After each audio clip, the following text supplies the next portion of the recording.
जय Shriram. Gurumauli YouTube चॅनलमध्ये आपलं स्वागत आहे. पुराणिक कथा, भजन कीर्तन पाहण्यासाठी आणि ऐकण्यासाठी आपल्या गुरुमाऊली यूट्यूब चॅनलला सबस्क्राईब आणि लाईक करा. व्हिडिओ आवडल्यास व्हिडिओ शेअर करा. आज आपण रामविजय ग्रंथातील अध्याय 27वा कुंभकर्णाचा वध पाहणार आहोत. अवमानित झालेला रावण लंकेत परत गेला. अपमानाने त्याचे हृदय जळू लागले. त्याचे तोंड साप उतरले. चिंताग्रस्त स्थितीत तो आपल्या प्रधानांना म्हणाला, हाय हाय, मी एवढा पराक्रमी असताना एक क्षुल्लक मानवाने मला युद्धातून पळवून लावावे काय? तेव्हा एक प्रधान म्हणाला, लंकापती अशी चिंता का करता? आता कुंभकर्ण महाराजास उठवावे. ते क्षणात राम लक्ष्मणासह सर्व वानर सेना गिळून टाकतील. रावणाला त्यांचे म्हणणे पसंत पडले आणि विरूपाक्ष नावाच्या प्रधानाला त्याने कुंभकर्णाला उठवण्यासाठी पाठवले. कुंभकर्ण आपल्या महाली डराडूर घोरत पडला होता.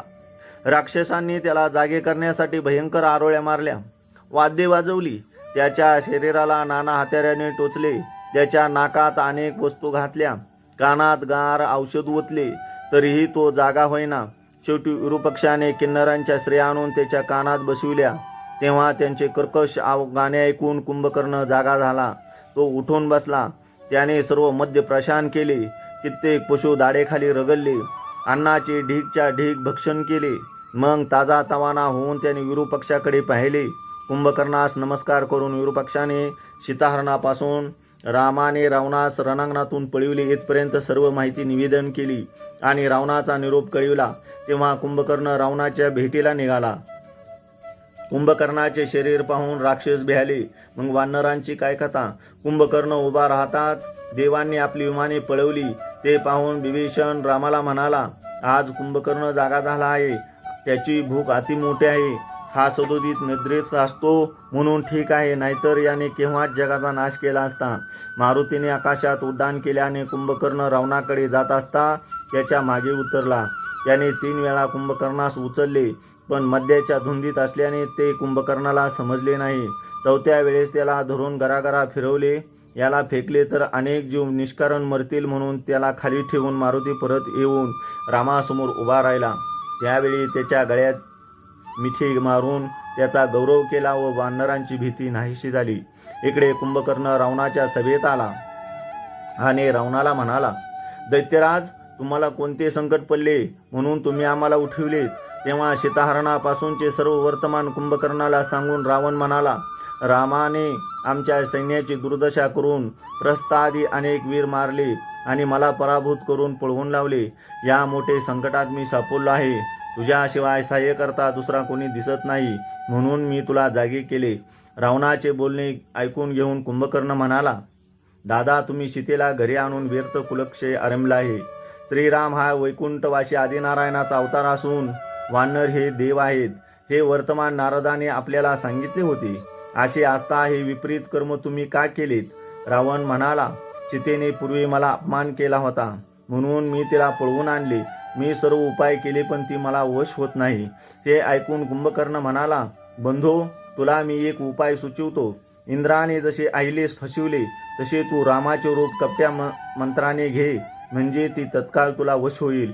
रावण म्हणाला, कुंभकर्णा, मी रामनाम घेतले की माझी दुर्वासना नाहीशी होईल आणि मी एक बाणी, एक वचनी, एक पत्नी होईल. मग माझ्या सर्व खटाटोप व्यर्थ जाईल.